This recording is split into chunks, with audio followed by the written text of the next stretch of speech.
ക്ഷയരോഗം അഥവാ ട്യൂബർക്കുലോസിസ് ഏത് പ്രായത്തിലുള്ള ആൾക്കാർക്കും വരാവുന്ന ഒരു രോഗമാണ്.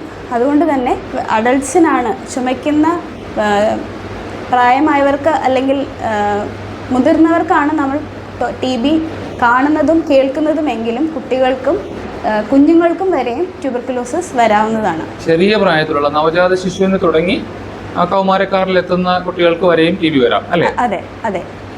ആരിൽ നിന്നാണ് ശരിക്കും ഈ കുഞ്ഞുങ്ങൾക്ക് ഈ TB രോഗം പകരാനുള്ള സാധ്യത? ട്യൂബർക്കുലോസിസ് എന്നത് ഒരു ബാക്ടീരിയയാണ്. അത് നമ്മുടെ ചുമയിൽ നിന്ന് വരുന്ന ഫോമൈറ്റ് അല്ലെങ്കിൽ ഡ്രോപ്ലെറ്റിലൂടെയാണ് പകരുന്നത്. സാധാരണയായി മുതിർന്നവർ ചുമയ്ക്കുമ്പോൾ അവരുടെ ചുമയിൽ അവരുടെ സ്രവങ്ങളിലൂടെ വരുന്ന അണു കുഞ്ഞുങ്ങളെ അല്ലെങ്കിൽ കൗമാരക്കാർ ഇങ്ങനെ ആരുമായിട്ട് കോണ്ടാക്ട് വരുന്നു അവർക്കെല്ലാവർക്കും പകരാവുന്നതാണ്. അതായത് TB രോഗം ഉണ്ടാകണമെങ്കിൽ മുതിർന്ന ഒരു വ്യക്തിക്ക് TB രോഗം വേണം, അവരിൽ നിന്നാകാം കുട്ടികൾക്ക് വരുന്നത് അല്ലേ? സാധാരണയായി കുഞ്ഞുങ്ങൾക്ക് ചുമച്ച് കഫം തുപ്പാനുള്ള ശേഷി കുറവാണ്, നമുക്ക് എല്ലാവർക്കും അറിയാം. അതുകൊണ്ട് തന്നെ ഒരു 5 or 6 അല്ലെങ്കിൽ ഒരു കൗമാരപ്രായം എത്തുന്നിടം വരെ അവരുടെ കുഞ്ഞുങ്ങളിൽ TB ഉണ്ടെങ്കിലും അവരുടെ ചുമയിലൂടെ അണുക്കൾ ആഗിരണം ചെയ്യുന്നത് കുറവാണ്. അത് കൂടുതലും മുതിർന്നവരിൽ നിന്നാണ് പകരുന്ന തരത്തിലുള്ള ട്യൂബർക്കുലോസിസ് കാണപ്പെടാറ്.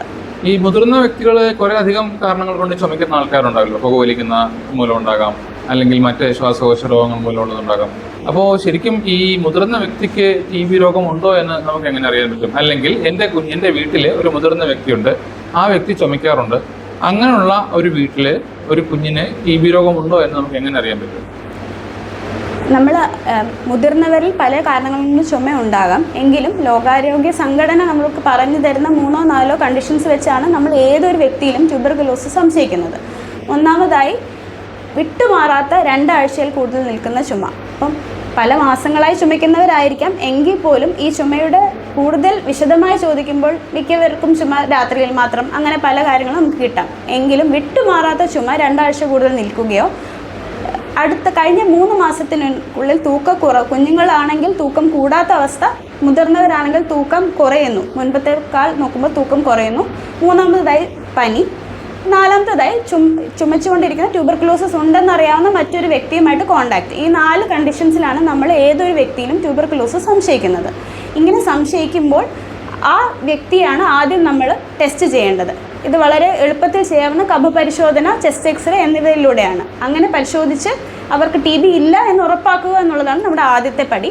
അങ്ങനെ എന്തെങ്കിലും പോസിറ്റീവ് ആയിട്ട് കാര്യങ്ങൾ കിട്ടുകയാണെങ്കിൽ കുഞ്ഞുങ്ങൾക്കും ട്യൂബർക്കുലോസിസിൻ്റെ എന്തെങ്കിലും ലക്ഷണങ്ങളുണ്ടോ എന്നുള്ള ശാരീരിക പരിശോധനയും അല്ലാത്ത പരിശോധനകളും ആവശ്യം വന്നേക്കാം. ഈ ചെറിയ പ്രായത്തിലുള്ള കുഞ്ഞുങ്ങൾക്ക് പല കാരണങ്ങൾ കൊണ്ട് തന്നെ ചുമ വരാറുണ്ട്. അപ്പോൾ ഈ ചുമയ്ക്കുന്ന കുഞ്ഞുങ്ങൾക്കെല്ലാം TB ഉണ്ടെന്ന് നമ്മൾ സംശയിക്കേണ്ട കാര്യമുണ്ടോ? ഞാൻ മുതിർന്നവരുടെ കാര്യം പറഞ്ഞ പോലെ തന്നെയാണ്. പീഡിയാട്രീഷ്യൻ എന്നുള്ള നിലയിൽ നമ്മൾ കുഞ്ഞിൻ്റെ ചുമയുടെ ഡീറ്റെയിൽ ആയിട്ടുള്ള ഹിസ്റ്ററി പരിശോധിക്കുമ്പോൾ നമുക്ക് കുറേയൊക്കെ തിരിച്ചറിയാൻ സാധിക്കും ഈ ചുമയുടെ കാരണം എന്താണെന്ന്. ഇതുവരെ ചുമയ്ക്കാതിരുന്ന ഒരു കുഞ്ഞ്, അല്ലെങ്കിൽ ഇത്രയും കഴിഞ്ഞ 1-2 മാസത്തിന് മുമ്പ് വരെ കുഴപ്പമില്ലാതിരുന്ന കുഞ്ഞ് ഇപ്പോൾ കണ്ടിന്യൂസ് ആയിട്ട് ചുമയ്ക്കുന്നു, വിട്ടുമാറാതെ ചുമയ്ക്കുന്നു, അതിന് നമുക്ക് വേറൊരു കാരണവും കണ്ടെത്താൻ സാധിക്കുന്നില്ല എങ്കിൽ അങ്ങനത്തെ ചുമകൾക്കെല്ലാം തന്നെ നമ്മൾ TB പരിശോധന ചെയ്യേണ്ടി വരാറുണ്ട്. എങ്കിലും ഈ വിമിഷ്ടം അങ്ങനത്തെ അസുഖങ്ങൾ മൂലവും കുഞ്ഞുങ്ങൾ ചുമയ്ക്കാറുണ്ട്. അതിൻ്റെ ചുമയ്ക്കെല്ലാം നമുക്ക് ചില കാരണങ്ങൾ കണ്ടെത്താൻ സാധിക്കും. കുഞ്ഞിൻ്റെ ചുമയുടെ പാറ്റേൺ അല്ലെങ്കിൽ കുഞ്ഞിനെ പരിശോധനയിലൂടെ നമുക്ക് പല കാര്യങ്ങളും കൊണ്ട് ഇത് TB ആവാനുള്ള സാധ്യത കുറവാണെന്ന് നമുക്ക് തിരിച്ചറിയാൻ സാധിക്കാറുണ്ട്. കുഞ്ഞുങ്ങൾ സാധാരണ രീതിയിൽ ചുമച്ച് തുപ്പുന്നത് അപൂർവമല്ലേ മേഡം? അപ്പോൾ ഈ കുഞ്ഞുങ്ങളെ സംബന്ധിച്ച്, അങ്ങനെ ചെറിയ കുഞ്ഞുങ്ങളെയൊക്കെ സംബന്ധിച്ചിട്ട് ഇതുപോലെ ചെറിയ കുഞ്ഞുങ്ങളിലും TB രോഗം വരാമെന്ന് പറഞ്ഞല്ലോ. അപ്പോൾ ഇങ്ങനെയുള്ള ഈ ചെറിയ കുഞ്ഞുങ്ങളിൽ പ്രത്യേകിച്ചും, അതായത് കഫം ചുമച്ച് തുപ്പാത്ത കുഞ്ഞുങ്ങളിൽ നമുക്ക് ഈ TB രോഗാണുവിനെ കണ്ടെത്താൻ എന്താണ് മാർഗം? ലോകാരോഗ്യ സംഘടനയുടെ നമുക്ക് കിട്ടിയിരിക്കുന്ന ഗൈഡ് ലൈൻസ് പ്രകാരം ചെറിയ കുട്ടികളിൽ പീഡിയാട്രിക് ട്യൂബർക്കുലോസിസിൽ നമുക്ക് TB സംശയിച്ചാൽ നമ്മൾ ആദ്യം ചെയ്യുന്ന പരിശോധന എക്സ്റേ ആണ്. എക്സ്റേയിലൂടെ എന്തെങ്കിലും നമുക്ക് TBയുടെ ആകാൻ സംശയമുണ്ടെന്ന് തോന്നിയാൽ നമ്മൾ കഫം എടുത്ത് പരിശോധിക്കണം. അപ്പോൾ ഡോക്ടർ പറഞ്ഞ പോലെ നമുക്ക് കഫം ലഭിക്കാൻ ബുദ്ധിമുട്ടുള്ള കുഞ്ഞുങ്ങളാണ് 5 വയസ്സിന് താഴെയുള്ള കുഞ്ഞുങ്ങൾ. അവർ ചുമച്ച് തുപ്പാനുള്ള സാധ്യത കുറവാണ്. അങ്ങനത്തെ കുഞ്ഞുങ്ങൾക്ക് കഫം എടുക്കാൻ നമുക്ക് ചില രീതികളുണ്ട്. പരമാവധി രാവിലെ ആദ്യമേ വരുന്ന കഫത്തിലാണ് നമുക്ക് അണുവിനെ തിരിച്ചറിയാൻ ഏറ്റവും എളുപ്പം. അപ്പോൾ അങ്ങനത്തെ ചില കുഞ്ഞുങ്ങൾക്ക് നമ്മൾ കുഞ്ഞ് ചുമച്ച് ഇറക്കിയ കഫം വയറ്റിനകത്ത് ഉണ്ടാകുകയും അത് നമുക്ക് ട്യൂബിലൂടെ എടുക്കുകയും ചെയ്യാം. ഇത് വളരെ ലളിതമായി ചെയ്യാവുന്ന ഒരു പരിശോധനയാണ്. കുഞ്ഞിനെ അഡ്മിറ്റ് ആക്കേണ്ട ഒന്നും ആവശ്യമില്ല. 5-10 മിനിറ്റ് കൊണ്ട് ചെയ്യാവുന്ന ഒരു പരിശോധനയാണ്. അതിനായിട്ട് കുഞ്ഞിനെ അഡ്മിറ്റ് ആക്കേണ്ട കാര്യമില്ല എന്ന് പറഞ്ഞു. അതായത് കുഞ്ഞിന്റെ മൂക്കിനകത്തൂടെ ട്യൂബ് ഇട്ട് വയറ്റിലെ സ്രവം എടുത്ത് പരിശോധിക്കുന്ന രീതിയാണ് മാഡം ഇപ്പോൾ പറഞ്ഞത്, അല്ലേ? അപ്പോൾ ഈ രീതിക്ക് അനുസരിച്ചിട്ട് ഇങ്ങനെ പരിശോധനയിൽ കുഞ്ഞിന് പോസിറ്റീവ് ആണെന്ന് കണ്ടെത്തുന്നു. അങ്ങനെയാണെങ്കിൽ അത് ഇനി എന്താണ് വേണ്ടത്? അപ്പം നമ്മൾ എക്സ്റേ എടുത്തു, കഫം പരിശോധിച്ചു, നമുക്ക് ട്യൂബർക്കുലോസിസിൻ്റെ ടെസ്റ്റിൽ പോസിറ്റീവ് കിട്ടിയെങ്കിൽ കുഞ്ഞിന് കഫം, അതായത് ലങ്സിൽ ട്യൂബർക്കുലോസിസ് ഉണ്ട് എന്നാണ് നമ്മൾ അതിൽ നിന്ന് നമുക്ക് കിട്ടുന്ന ഡയഗ്നോസിസ്. അങ്ങനെയെങ്കിൽ കുഞ്ഞിന് ഉടനെ തന്നെ ട്യൂബർക്കുലോസിസ് ട്രീറ്റ്മെൻറ്റ് ആരംഭിക്കേണ്ടതുണ്ട്. നമ്മളുടെ ഗവൺമെൻറ്റിന് തന്നെ വളരെ നല്ല രീതിയിൽ പ്രവർത്തിക്കുന്ന ആരോഗ്യ സംവിധാനമുണ്ട് ട്യൂബർക്കുലോസിസിനെ നേരിടാൻ. RNTCP എന്ന സെൻറ്റേഴ്സ് നിങ്ങളെല്ലാവരും കണ്ടിരിക്കും, പലയിടങ്ങളിലുമുണ്ട്. എല്ലാ ഗവൺമെൻറ് സ്ഥാപനങ്ങളിലും RNTCP സെൻറ്ററുണ്ട്, പരിശോധനയ്ക്കായാലും ചികിത്സയ്ക്കായാലും. അപ്പോൾ ഇങ്ങനെ കുഞ്ഞിനെ തിരിച്ചറിഞ്ഞു കഴിഞ്ഞാൽ, ട്യൂബർക്കുലോസിസ് ഉണ്ടെന്ന് തിരിച്ചറിഞ്ഞു കഴിഞ്ഞാൽ, നമ്മൾ കുഞ്ഞിന് വേറെ എവിടെയെങ്കിലും ട്യൂബർക്കുലോസിൻ്റെ ലക്ഷണമുണ്ടോ, ഇതെല്ലാം നമ്മൾ ഡോക്ടേഴ്സ് കുഞ്ഞിനെ വിശദമായി പരിശോധിക്കുക, മറ്റ് ബ്ലഡ് ടെസ്റ്റുകൾ ചെയ്യുകയൊക്കെ ചെയ്യും. അതിനുശേഷം ലങ്സിൽ TBയുടെ അവസ്ഥയുണ്ട്, മറ്റ് പ്രശ്നങ്ങളൊന്നുമില്ല എന്നത് കൺഫേം ചെയ്തതിന് ശേഷം ട്യൂബർക്കുലോസിസിൻ്റെ മരുന്നുകൾ തുടങ്ങും. ഇത് ഇഞ്ചക്ഷൻ മരുന്നുകളല്ല, വായിൽ കൂടെ കഴിക്കുന്ന ഗുളികകളാണ്. അത് RNTCPയിലൂടെ ആണ് നമുക്ക് ലഭ്യമാവുന്നത്. അതായത് TBയുടെ ചികിത്സ എന്നുള്ളത് നമ്മളിപ്പോൾ RNTCP വഴിയായിട്ട്, RNTCP എന്നുള്ളത് ക്ഷയരോഗം നിയന്ത്രിക്കാനായിട്ടുള്ള ഒരു ദേശീയ ആരോഗ്യ പരിപാടിയാണ്. ആ ഒരു പദ്ധതി പ്രകാരം എത്ര നാളാണ് ഒരു കുഞ്ഞിന് TB രോഗം സ്ഥിരീകരിച്ചു കഴിഞ്ഞാൽ മരുന്ന് കഴിക്കേണ്ടി വരിക?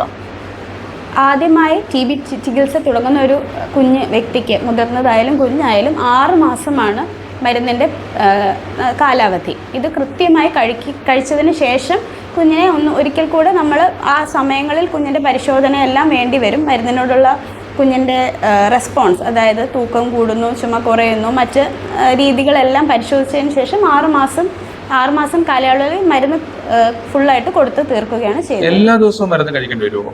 അതെ, എല്ലാ ദിവസവും മരുന്ന് കഴിക്കണം. ഓക്കെ മാഡം, മറ്റൊരു കാര്യം ഇപ്പോൾ പറഞ്ഞു കേൾക്കുന്നത്, എൻ്റെ വീട്ടിലെ ഒരു മുതിർന്ന വ്യക്തിക്ക്, അതായത് ഒരു പക്ഷേ എൻ്റെ അച്ഛൻ അല്ലെങ്കിൽ എൻ്റെ ഭാര്യയുടെ അച്ഛൻ അല്ലെങ്കിൽ അമ്മ, അങ്ങനെ ഒരു മുതിർന്ന വ്യക്തിക്ക് TB രോഗം സ്ഥിരീകരിച്ചു. എൻ്റെ വീട്ടിൽ 5 വയസ്സിന് താഴെയുള്ള ഒരു കുഞ്ഞുണ്ട്. എൻ്റെ കുഞ്ഞിന് 3.5 വയസ്സേ ഉള്ളൂ, അല്ലെങ്കിൽ 4 വയസ്സേ ഉള്ളൂ. അതായത് 5 വയസ്സിന് താഴെയുള്ള ഒരു കുഞ്ഞ് വീട്ടിലുള്ള ഒരു വീട്ടിൽ മുതിർന്ന ഒരു വ്യക്തിക്ക് TB രോഗം സ്ഥിരീകരിച്ചാൽ നമ്മൾ ഈ കുഞ്ഞിന് വന്നിട്ടുണ്ടോ ഇല്ലയോ എന്നുള്ളത് നമുക്ക് എങ്ങനെ അറിയാൻ പറ്റും? അങ്ങനെയുള്ള കുഞ്ഞിനെ പരിശോധിക്കാതെ തന്നെ ചികിത്സ കൊടുക്കണം എന്ന് പറയുന്നതിൻ്റെ പൊരുൾ എന്താണ്? ട്യൂബർക്കുലോസിസിനെ കുറിച്ച് നമ്മൾ പറഞ്ഞുകൊണ്ടിരിക്കുകയാണ്. ട്യൂബർക്കുലോസിസ് ഒരു ബാക്ടീരിയ ആണ്, മൈക്കോബാക്ടീരിയം ട്യൂബർക്കുലോസിസ് എന്ന് പറയുന്ന ഒരു ബാക്ടീരിയ ആണ്. ഇത് നമ്മുടെ പഠനങ്ങൾ തെളിയിക്കുന്നത് നമ്മിൽ പലരിലും 30% പോപ്പുലേഷനിലും ചെറിയ രീതിയിൽ ആ അണു നമ്മുടെ ശരീരത്തിലുണ്ട്. എങ്കിലും അത് അസുഖ ലക്ഷണങ്ങളൊന്നും ഉണ്ടാക്കുന്നില്ല. നമ്മുടെ ശരീരത്തിൻ്റെ ഇമ്മ്യൂണിറ്റി കുറയുകയോ അല്ലെങ്കിൽ മറ്റ് രോഗങ്ങൾ വരികയോ ഒക്കെ ചെയ്യുമ്പോഴായിരിക്കും പലപ്പോഴും ട്യൂബർക്കുലോസിസിൻ്റെ ലക്ഷണങ്ങൾ നമുക്ക് പ്രകടമായി കാണുന്നത്. മുതിർന്നവരിൽ ലക്ഷണം പ്രകടമായ ഒരാളാണ് നമ്മൾ ട്യൂബർക്കുലോസിസ് അസുഖമുണ്ടെന്ന് പറയുന്നത്. അങ്ങനെ ഒരു വ്യക്തിയിൽ നിന്ന് മറ്റുള്ളവർക്ക് പകരാമെന്ന് നമ്മൾ നേരത്തെ പറഞ്ഞല്ലോ. ഈ കുഞ്ഞുങ്ങളിൽ ഇവരുടെ ഇമ്മ്യൂണിറ്റി സാധാരണ വെച്ച് നോക്കുമ്പോൾ കുറവാണ്. 5 വയസ്സിന് താഴെയുള്ള കുഞ്ഞുങ്ങൾക്ക് ചെറിയ രീതിയിൽ അണുബാധ ഉണ്ടായാലും അത് രോഗം ആയി മാറാനുള്ള സാധ്യതയും വളരെ കൂടുതലാണ്. അതുകൊണ്ട് 5 വയസ്സിന് താഴെയുള്ള കുഞ്ഞുങ്ങൾക്ക് TB അസുഖമുള്ള ഒരാളുമായിട്ട് കോൺടാക്റ്റ് ഉണ്ടെങ്കിൽ അവർക്ക് നമ്മൾ TB ഇല്ല എന്ന് അവർക്ക് സ്ഥിരീകരിച്ചതിന് ശേഷം മറ്റ് ടെസ്റ്റുകളൊന്നും ചെയ്യാതെ തന്നെ മരുന്ന് തുടങ്ങും. അത് നമ്മൾ TBക്ക് ചികിത്സ ചെയ്യുന്ന മരുന്നുകളിൽ ഒരു മരുന്നാണ് നമ്മൾ സാധാരണ ഈ ട്യൂബർക്കുലോസിസ് പ്രിവെൻറ്റീവ് തെറപ്പി എന്നുള്ള പേരിൽ, അതായത് ട്യൂബർക്കുലോസിസ് രോഗമായി മാറുന്നതിനെ തടയുന്നതിനായിട്ട് TPT എന്ന പേരിൽ കൊടുക്കുന്നത്.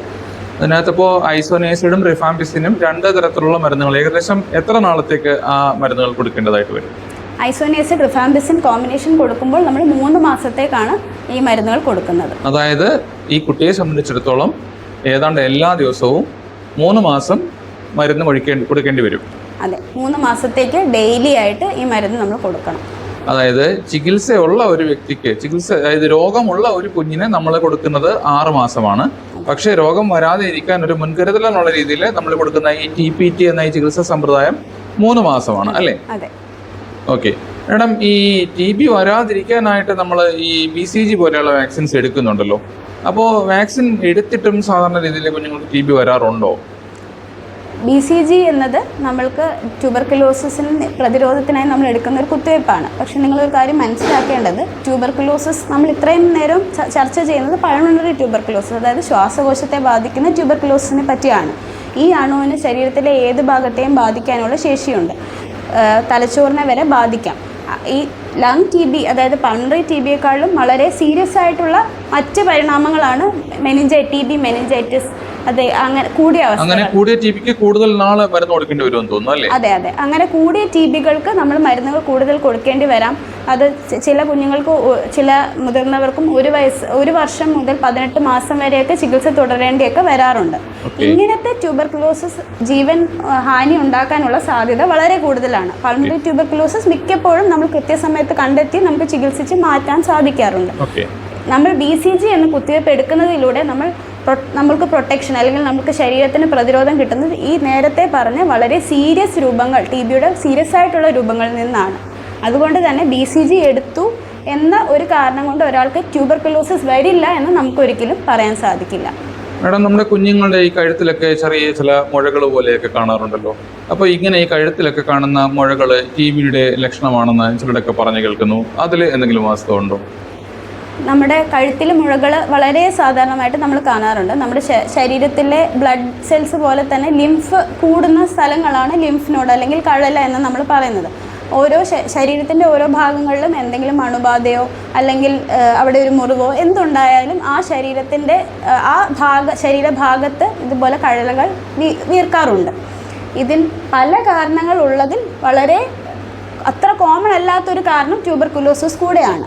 നിങ്ങൾ കുഞ്ഞിനെ പരിശോധിച്ച് നിങ്ങളുടെ കുഞ്ഞിന് വലിയ കഴലകൾ അല്ലെങ്കിൽ 1 സെൻറ്റിമീറ്ററിന് മുകളിൽ സൈസുള്ള കഴലകൾ കണ്ടെത്തുന്നുവെങ്കിൽ നിർബന്ധമായും നമ്മളെ ആരെങ്കിലും ഒന്ന് കാണിക്കുക. പരിശോധനയിലൂടെ ലിംഫ് നോഡിൻ്റെ പരിശോധന ടെസ്റ്റ് ചെയ്യുന്നത് ആദ്യമേ നമ്മൾ തൊട്ട് നോക്കി തന്നെ പല കാരണങ്ങളും നമുക്ക് മനസ്സിലാക്കാൻ സാധിക്കും. അങ്ങനെ പരിശോധിച്ചതിന് ശേഷം നമ്മൾ അതിൻ്റെ മറ്റ് കാരണങ്ങളൊന്നും കണ്ടെത്തിയില്ലെങ്കിൽ ഒരു ആൻറ്റിബയോട്ടിക് കോഴ്സ് സാധാരണ കൊടുത്തു നോക്കാറുണ്ട്. എന്നിട്ട് മാറാത്ത സ്ഥിതിയാണെങ്കിൽ നമ്മൾ TBയുടെ പരിശോധന കഴലയ്ക്കും ചെയ്യാറുണ്ട്. എല്ലാ കഴലകളും ട്യൂബർക്കുലോസിസ് അല്ല. ട്യൂബർക്കുലോസിസ് കഴലവീർപ്പിന് ഒരു കാരണമായേക്കാം. അതത്ര സർവ്വസാധാരണമായിട്ട് കാണുന്ന രോഗമാണോ? എന്താണ് ലിംഫ് നോഡിന്റെ കഴുത്തിലെ ഗ്രന്ഥികളുടെ ട്യൂബർക്കുലോസിസ് എന്നുള്ളത്? വളരെ സർവ്വസാധാരണമല്ല, പക്ഷെ കുട്ടികളിൽ TBയുടെ ഒരു കോമൺ രൂപമായിട്ട് തന്നെ കാണുന്ന ഒന്നാണ് ലിംഫ് നോഡ് ട്യൂബർ. അത് സാധാരണ പകരുന്ന TB ആണോ? അല്ല, ലിംഫ് നോഡ് ട്യൂബർക്കുലോസിസ് ഉള്ള കുട്ടികൾക്ക് ലങ്സിലും ബാധിപ്പുണ്ടെങ്കിൽ മാത്രമേ പകരുള്ളൂ. നേരത്തെ ഞാൻ പറഞ്ഞതുപോലെ കുട്ടികൾക്ക് ചുമച്ച് തുപ്പാനുള്ള ശേഷി കുറവായതുകൊണ്ട് പൾമണറി TBയിൽ തന്നെ പകരാനുള്ള സാധ്യത കുറവാണ്. ലിംഫ് നോഡ് മാത്രം TB ഉള്ള ഒരു മുതിർന്ന ആളായാലും കുട്ടിയായാലും അവരിൽ നിന്ന് TB പകരാനുള്ള സാധ്യത കുറവ് തന്നെയാണ്. അതുപോലെ ഈ മുതിർന്ന, അതായത് കാര്യമായ ഗുരുതരമായ പ്രശ്നങ്ങൾ, ആരോഗ്യ പ്രശ്നങ്ങൾ കുഞ്ഞുങ്ങൾക്ക് ഉണ്ടാക്കാൻ കഴിവുള്ള TB എന്ന രോഗത്തെ നിയന്ത്രിക്കാൻ എന്തൊക്കെയാണ് നമുക്ക് ചെയ്യാൻ പറ്റാവുന്ന മാർഗങ്ങൾ? BCG വാക്സിനേഷൻ കൂടാതെ മറ്റെന്തൊക്കെ ചെയ്യാൻ പറ്റും? ട്യൂബർക്കുലോസിസ് എന്ന അണു നമ്മുടെ ചുറ്റുപാടുമുള്ള ഒരു അണു തന്നെയാണ്. ഇതിന് നമ്മൾക്ക് ചെയ്യേണ്ട 2-3 കാര്യങ്ങളുണ്ട്. ഒന്ന്, അസുഖം വരാതിരിക്കാനായിട്ട് മുതിർന്നവരുടെ കാര്യത്തിൽ പറയുകയാണെങ്കിൽ അവർക്ക് ലങ്സിനുള്ള ഓൾറെഡി ബാധിപ്പുള്ള ലങ്സ് ഉള്ളവർക്ക് എന്തെങ്കിലും കാരണവശാൽ ലങ്സിന് ഡാമേജ് ഉണ്ടെങ്കിൽ അവർക്ക് ട്യൂബർക്കുലോസിസ് വരാനും അത് അസുഖമാവാനുള്ള സാധ്യത കൂടുതലാണ്. അപ്പോൾ മുതിർന്നവരുടെ കാര്യത്തിലാണെങ്കിൽ പുകവലിക്കാതിരിക്കുക, മറ്റ് ലങ്സിന് ബാധിപ്പുണ്ടാവാവുന്ന മറ്റ് കാര്യങ്ങൾ ഒഴിവാക്കുക, ഇതെല്ലാം അവർക്ക് ശ്രദ്ധിക്കാവുന്ന കാര്യങ്ങളാണ്. വീട്ടിൽ ചുമയുള്ള മുതിർന്ന വ്യക്തികൾ ഉണ്ടെങ്കിൽ ആ ഒരു മുതിർന്ന വ്യക്തിയെ കൊണ്ടുപോയി TB ഉണ്ടോ എന്ന് പരിശോധിപ്പിക്കുക, അല്ലേ? അതെ, ശരി. മറ്റെന്തൊക്കെയാണ്? കുഞ്ഞുങ്ങളെ സംബന്ധിച്ചിടത്തോളം സ്ഥിരമായിട്ട് ചുമയുള്ള കുഞ്ഞുങ്ങൾ 2-3 ആഴ്ചയിൽ കൂടുതൽ മറ്റു കാരണങ്ങളൊന്നും കണ്ടെത്താനാകാത്ത ചുമയുള്ള കുഞ്ഞുങ്ങൾക്കും നമ്മൾ ട്യൂബർക്കുലോസിസ് പരിശോധന നിർബന്ധമായും ചെയ്യേണ്ടതാണ്. വീട്ടിൽ ചുമച്ചുകൊണ്ടിരിക്കുന്ന മുതിർന്നവരുണ്ടെങ്കിൽ അവരുടെ പരിശോധനയ്ക്കൊപ്പം തന്നെ കുഞ്ഞുങ്ങളെയും കൂടി പരിശോധിക്കുന്നത് നല്ലതാണ്. എല്ലാ അണുക്കളും പകരുന്നത് പോലെ തന്നെ ആവശ്യമായ വായു സഞ്ചാരമില്ലാത്ത മുറികൾ അല്ലെങ്കിൽ തീരെ മോശമായ സാഹചര്യത്തിലുള്ള ജീവിതം, അതെല്ലാം എല്ലാ അസുഖങ്ങളെ പോലെ തന്നെ, എല്ലാ സാംക്രമിക രോഗങ്ങളെ പോലെ തന്നെ ട്യൂബർക്കുലോസിസും പകരുന്നതിന് ഇടയാക്കാം. അപ്പം നമ്മളുടെ സാഹചര്യങ്ങൾ വൃത്തിയായി സൂക്ഷിക്കുക, മുറിയിലെ വായുസഞ്ചാരം ഉറപ്പാക്കുക, ഇതെല്ലാം ട്യൂബർക്കുലോസിസിൽ നിന്ന് നമുക്ക് ഒരു പരിധി വരെ പ്രൊട്ടക്ഷൻ ലഭിക്കാൻ സഹായിക്കും. TB ഏതെങ്കിലും തരത്തിലെ കുഞ്ഞുങ്ങൾക്ക് മരണത്തിന് കാരണമാകുന്നുണ്ടോ? ട്യൂബർക്കുലോസിസ് ഞാൻ പറഞ്ഞു ശരീരത്തിൻ്റെ പല ഭാഗങ്ങളും ബാധിക്കാം. ഏത് ഭാഗത്തെയാണ് ബാധിക്കുന്നതിനനുസരിച്ചും എത്ര തീവ്രമായാണ് ബാധിക്കുന്നതിനനുസരിച്ചും മരണം വരെ വരാവുന്ന ഒരു രോഗം തന്നെയാണ് ട്യൂബർക്കുലോസിസ്. ലങ്സിനെ സംബന്ധിച്ച് പറയുകയാണെങ്കിൽ തന്നെ സീരിയസ് ആയ ലങ് TB, മിലിയറി TB എന്നുള്ള രൂപം, ഫൈബ്രോ കാവിറ്റേറ്ററി TB എന്ന് പറയുന്ന രൂപം, അതേപോലെ തന്നെ തലച്ചോറിനെ ബാധിക്കുന്ന TB മെനിഞ്ചൈറ്റിസ്, നമ്മുടെ സുഷ്മേന നാഡിയെ ബാധിക്കുന്ന TB സ്പൈനൽ കോഡ്, ഇതെല്ലാം മരണം വരെയും അല്ലെങ്കിൽ കുട്ടിക്ക് നിരന്തരമായ ശാരീരിക വൈകല്യങ്ങൾ അടക്കം ഉണ്ടാക്കാൻ കഴിവുള്ള പകർച്ചവ്യാധികളാണ്. അതായത് പകർച്ചവ്യാധികളുടെ ശക്തമായ പ്രത്യാഘാതങ്ങൾ കുഞ്ഞുങ്ങളുടെ ആരോഗ്യത്തിൽ ഉണ്ടാക്കാൻ കഴിവുള്ള TB ഉണ്ടാക്കാൻ കഴിവുള്ള ഈ ബാക്ടീരിയയെ പ്രതിരോധിക്കാൻ നമുക്ക് ചെയ്യേണ്ടത് മുതിർന്ന രോഗികളുമായിട്ടുള്ള സമ്പർക്കം ഒഴിവാക്കുക. രോഗലക്ഷണങ്ങൾ ഉണ്ടെന്നുണ്ടെങ്കിൽ അടുത്തുള്ള ഒരു പീഡിയാട്രിഷ്യനെ പോയി കണ്ട് TB രോഗമില്ല എന്നുള്ളത് ഉറപ്പിക്കുക. അതുപോലെ തന്നെ നമ്മുടെ വീട്ടിലെ ഒരു മുതിർന്ന വ്യക്തിക്ക് രോഗം സ്ഥിരീകരിച്ചു കഴിഞ്ഞാൽ 5 വയസ്സിൽ താഴെയുള്ള കുട്ടികളാണെന്നുണ്ടെങ്കിൽ അവർക്ക് 3 മാസം ഈ 2 മരുന്നുകൾ വരാതിരിക്കാനായിട്ടുള്ള മരുന്നുകൾ കൊടുക്കുക. അതുപോലെ തന്നെ ഇനി ലാസ്റ്റ് ചോദ്യം, ഈ 5 വയസ്സിന് മുകളിലുള്ള കുട്ടിയെ സംബന്ധിച്ചിടത്തോളം ഈ ഇഗ്ര എന്ന് പറയുന്ന ഒരു ടെസ്റ്റ് ഉള്ളതായിട്ട് ഇപ്പോൾ കേൾക്കുന്നു. എന്താണ് മാഡം ഈ ഇഗ്ര ടെസ്റ്റ്? ട്യൂബർക്കുലോസിസിനെ കുറിച്ച് പറഞ്ഞപ്പോൾ ട്യൂബർക്കുലോസിസ് ഇൻഫെക്ഷൻ ഉണ്ട്, അണുബാധയുണ്ട്, രോഗമുണ്ടെന്ന് ഞാൻ പറയുകയുണ്ടായി. അപ്പോൾ അണുബാധയുള്ള ഒരു വ്യക്തിക്കും പിന്നീട് അസുഖമായി മാറാനുള്ള സാധ്യത കൂടുതലാണ്. അപ്പോൾ 5 വയസ്സിന് താഴെയുള്ള ഒരു കുട്ടി മുതിർന്ന ഒരു ട്യൂബർക്കുലോസിസ് ഉള്ള ഒരു വ്യക്തിയുമായിട്ട് സമ്പർക്കമുള്ള 5 വയസ്സിന് താഴെയുള്ള കുട്ടിക്ക് നമ്മൾ ടെസ്റ്റ് ചെയ്യാതെ, അതായത് കുട്ടിക്ക് ട്യൂബർക്കുലോസിസ് ഇല്ല എന്ന് ഒന്ന് നോക്കിയതിന് ശേഷം നമ്മൾ 2 ഗുളികകൾ കൊടുക്കുന്ന കാര്യത്തെപ്പറ്റി പറഞ്ഞു. 5 വയസ്സിന് മുകളിലുള്ള കുഞ്ഞുങ്ങൾക്കും 5 മുതൽ 14 വയസ്സ് വരെയുള്ളവർക്കും ട്യൂബർക്കുലോസിസ് രോഗമായി തീരാനുള്ള സാധ്യതയുണ്ട്. എങ്കിലും അവർക്ക് അണുബാധയുണ്ടോ എന്ന് നമ്മൾ പരിശോധിക്കും. ആ ടെസ്റ്റിൻ്റെ പേരാണ് ഇഗ്ര. ട്യൂബർക്കുലോസിസ് അണുബാധയുണ്ട്, രോഗമുണ്ടെന്ന് ഞാൻ പറയുകയുണ്ടായല്ലോ. അപ്പോൾ 5 വയസ്സിന് മുകളിലുള്ള കുഞ്ഞുങ്ങൾക്ക് ട്യൂബർക്കുലോസിസ് അണുബാധ ഒരു മുതിർന്ന ട്യൂബർക്കുലോസിസ് രോഗിയുമായിട്ട് സമ്പർക്കം ഉണ്ടായിട്ടുണ്ടെങ്കിൽ അവർക്ക് ട്യൂബർക്കുലോസിസ് അണുബാധ ഉണ്ടായിട്ടുണ്ടാകാൻ സാധ്യതയുണ്ട്. അങ്ങനെ അണുബാധ ഉണ്ടോ എന്ന് പരിശോധിക്കാൻ വേണ്ടി ചെയ്യുന്ന ഒരു രക്തപരിശോധനയാണ് ഇഗ്ര. നമ്മുടെ കഴിഞ്ഞൊരു 5-6 വർഷം കൊണ്ടാണ് നമ്മൾ കേരളത്തിലെല്ലാം ഇത് ചെയ്തു തുടങ്ങിയിരിക്കുന്നത്. അങ്ങനെ ചെയ്ത് ഇഗ്ര പോസിറ്റീവ് ആണെങ്കിൽ അവർക്കും നമ്മൾ 5 വയസ്സിന് താഴെ കൊടുക്കുന്നത് പോലെ TB വരാതിരിക്കാൻ 3 മാസത്തേക്ക് ഐസോനിയാസിഡ്, റിഫാംപിസിൻ എന്നീ മരുന്നുകൾ കൊടുക്കേണ്ടി വരും. അതായത് TB എന്ന രോഗം ഇപ്പോഴും നിലവിലുണ്ട്, പക്ഷേ വളരെ വിരളമായിട്ടേ കാണുന്നുള്ളൂ. ദൂരവ്യാപകമായ പ്രത്യാഘാതങ്ങൾ നമ്മുടെ ആൾക്കാരെല്ലാം BCG ഇഞ്ചക്ഷൻ എടുക്കുന്നു, BCG വാക്സിൻ എടുക്കുന്നതുകൊണ്ട് വലിയ രീതിയിൽ കുഴപ്പങ്ങളൊന്നും സംഭവിക്കുന്നില്ല. എങ്കിൽ പോലും ഒരു വിദൂരമായ സാധ്യത TB രോഗത്തിനുണ്ട്.